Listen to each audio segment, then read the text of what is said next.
The Controversy of the Sagrada Familia, Preservation versus Modernization by Lauren Rodis. My fascination with the Sagrada Familia began long before I ever stepped foot in Barcelona. My parents visited in 1994. Back then, it was not that complete. Now, living just 2 blocks away in 2025, I have the rare chance to watch history being made, as this iconic basilica near completion is projected to be finished in 2035.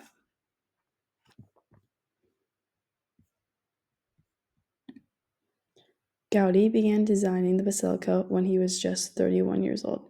He worked on it for 43 years, and during that time, he really developed a passion for combining his faith, nature, and new ways of building. In his work here, he used arches and columns that branched out like tree trunks. All of these shapes you will see in the natural world. Gaudí didn't just want it to be a functioning church. He wanted it to be meaningful, beautiful, symbolic, and poetic.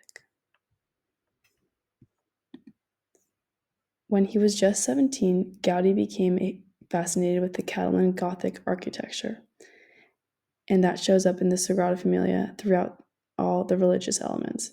He wanted the buildings to represent the Bible in stone. You can even find four-armed crosses and monograms of Jesus, Joseph, and Maria, like the ones seen in some of his other works. Historians have studied the northeast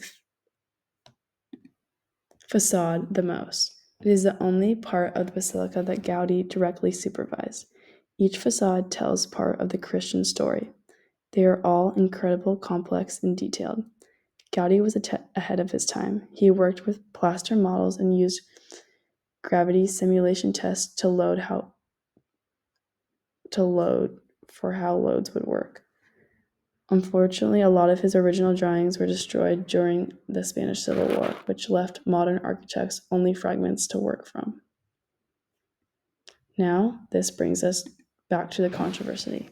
Since Gaudí's tragic death, when he was hit by a tram, many different architects have continued the work, using leftover drawings, photos, and pieces of Gaudí's models.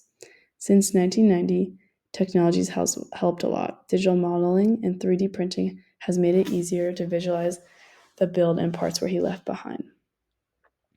People who support the use of technology say it is the only way to finish the job, and it still honors Gaudí's dream. They see that ongoing construction as a tribute to his vision. Some say that transforming his original principles rather than just copying them is probably what he would have wanted. The Sagrada Familia Foundation has been really focused on staying true to his symbolism and geometry.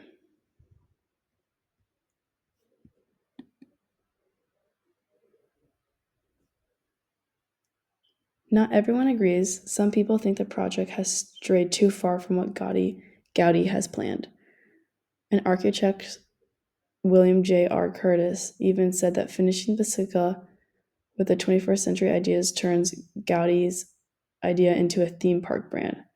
There is also an issue with materials. Gaudí used hand-carved stone, and today a lot of the work is done with modern prefabricated concrete.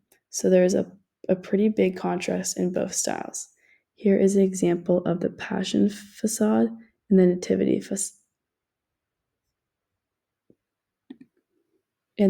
Nativity facade.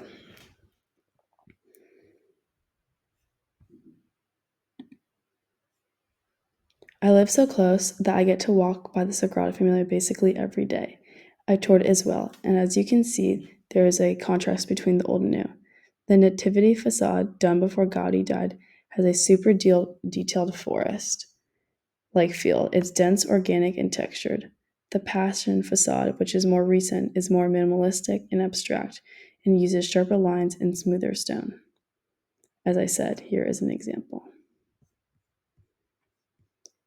When I went inside for the first time, I was honestly amazed.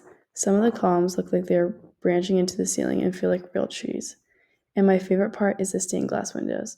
I went during sunset and the colors were shining through, orange, blue, and green, which were incredible. Even though there are always tons of tourists, people come here for religious reasons too. Since I live by it, I can see the work being added all the time. the cranes, and the scaffolding, and it's still happening till this day.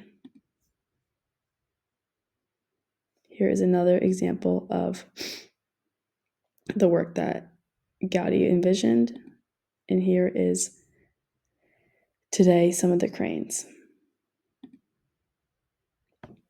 After all my research and firsthand experience, I think the construction happening today, while not as perfect, still honors Gaudi's vision. It reflects his beliefs in progress in nature. The tools might be different, but the end goal is the same. Some people will always say it should have been left unfinished. Others believe it should be completed. Either way, the Sagrada Familia makes us think about a bigger question. How do we honor the past while building towards the future?